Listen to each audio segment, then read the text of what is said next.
Hello mga ka-Insta Review. Sa isang loan up na naman na kung saan magpapautang daw sa atin hanggang 50,000 pesos, 0.06% per day na interest at 150 days na naman daw na terms, di ba? So okay na naman kaya yung loan up na ito. So by the way, ito nga pala yung Fund Circle Quick Peso Loan na bagong-bago na naman ito ha. So bagong download ko at susubukan natin ngayon nga kung paano nga ba ito magpautang, okay ba or hindi.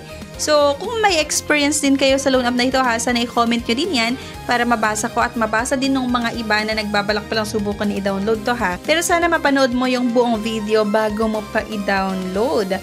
Pero bago ang lahat, please watch this. Hello mga mi! So gabi na nga at brown out nga dito sa amin dahil sa malakas na bagyo na dumaan na naman.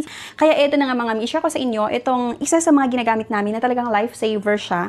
Kasi nga matagal siyang malobat. So ito yung rechargeable na electric fan. So akalain mo, buong gabi talaga namin ginamit pero hindi pa rin siya nalolobat. At nung tanghali, nung natulog si baby, ginamit ulit namin itong electric fan na to. Tapos gumagana pa rin, hindi pa rin siya nalolobat. So going back, ayan nga, Fund Circle Quick Peso Loan. Yung pag-uusapan natin, 50,000 pesos yung pinapautang daw. May nakalagay pa na safe and reliable. So safe nga ba talaga yung itong loan app na ito ay naka-under siya ng Golden Time Information Technology IT Services Corp. So yung loan app na naman na ito mga ka-Insta Review, itong Fund Circle Quick Peso Loan na Golden Time Information Technology IT Services, registered nga naman talaga sa Securities and Exchange Commission. Kaya lang kasi, di ba, isa sa mga naintriga talaga ako nung chinek ko sa Securities and Exchange Commission itong status ng company na Golden Time Information Technology IT Services Corp ay delinquent. At isa pa na nakakaintriga talaga sa loan app na ito ha, kung mapapansin nyo, yung secondary license nila ha, ay license number none, type none. So ibig sabihin, nagpapautang sila as lending nga, pero wala silang secondary license para makapag-operate. So, ang isang company kasi, dapat meron silang secondary license details dito sa license number at type kapag sila ay nagpapautang. Pero dito sa loan app nga na to, ay wala, as in secondary license details ay none. At ito pa, yung status ay delinquent mga ka-Insta Review. Delinquent itong status ng loan app na ito. So, sa unang-una pa lang, hindi siya okay utangan. Ayan, so kapag sinasabi nga kasi natin na delinquent ang status ng isang kumpanya sa Securities and Exchange Commission, ibig sabihin nga hindi sila nakakomply sa mga requirements ng Securities and Exchange Commission or SEC.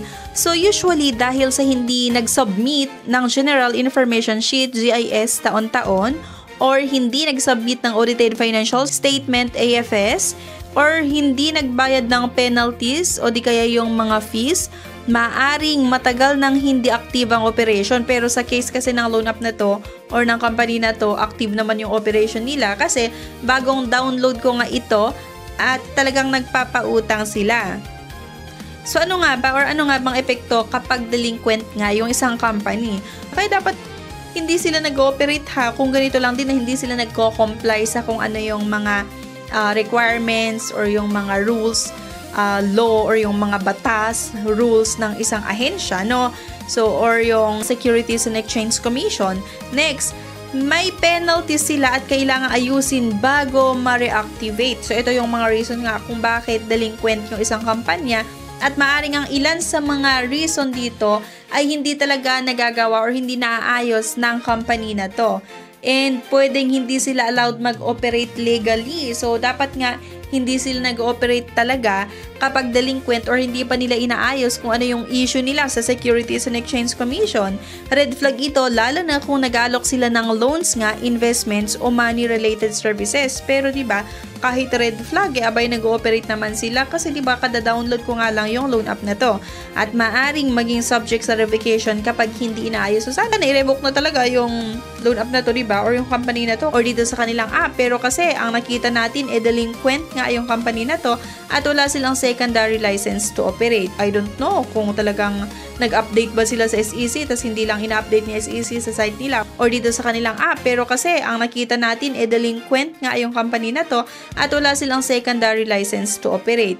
Sa Pilipinas kasi, yung primary registration, yung registered status ay para lang nga sa pagiging legal na company. So, diba, dito pa lang sa una, abay negative na talaga utangan yung loan app na ito. Pero sige, sinubukan ko pa rin na utangan at bago na naman tayo makautang dito nga, may mga gusto silang i-access nga sa aking cellphone.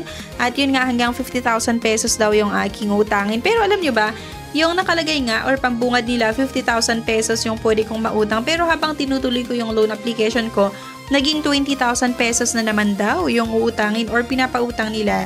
So ito yung mga ID na tinatanggap nila ha, yung UMI, Driver's License, Passport TIN, SSS, Voter's ID, Health Card, National ID, Postal ID, at yung PRC ID. So, kailangan daw sagutan nga itong mga personal information. Same lang din naman sa ibang mga loan apps sa job information, emergency contact. Tatlo yung hinahanap nila sa emergency contact at yung e-wallets nga. So, ito na naman tayo mga ka-ins review ha. Parang same-same lang to dun sa mga nauna na nagawan ko ng aking honest review ha.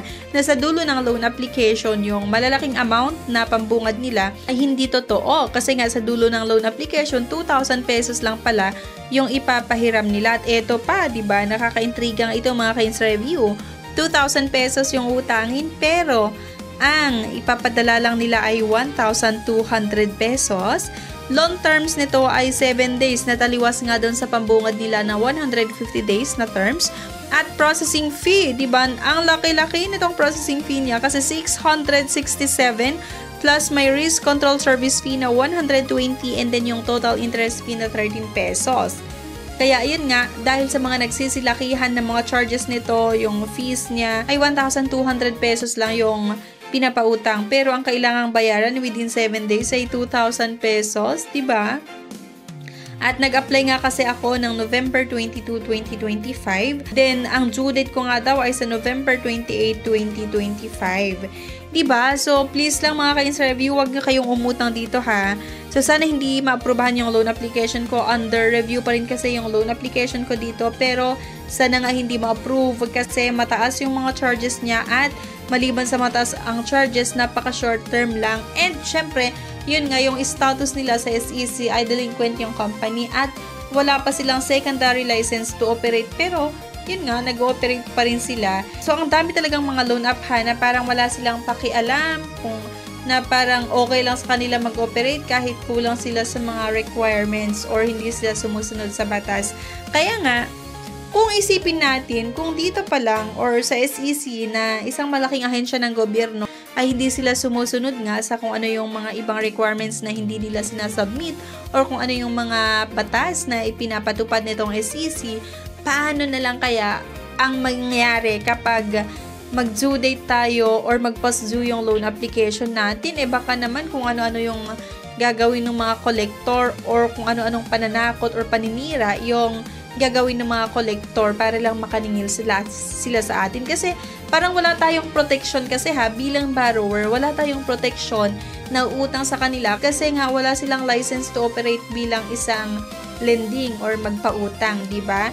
Kaya mag-isip-isip muna kayo bago nyo i-download yung loan app na to ha. At please lang, wag nyo na lang utangan. At kung sakali na ma-experience kayo sa loan app na ito, sana i-comment nyo nga para mabasa ko at ma-share din natin sa iba na naghahanap pa lang or nagbabalak pa lang i-download nga yung loan app na ito. So, wag na kayong umutang dito. Hindi ko siya nire-recommend. Delinquent yung status sa SEC at no license to operate sila or wala silang secondary license to operate as lending. So, yan lang. Anyway, thank you for watching. Please don't forget nga to click the subscribe button. Sana i-like nyo din po yung video ha at huwag nyo kalimutan na i-share. Thank you at see you sa ating next video. Bye!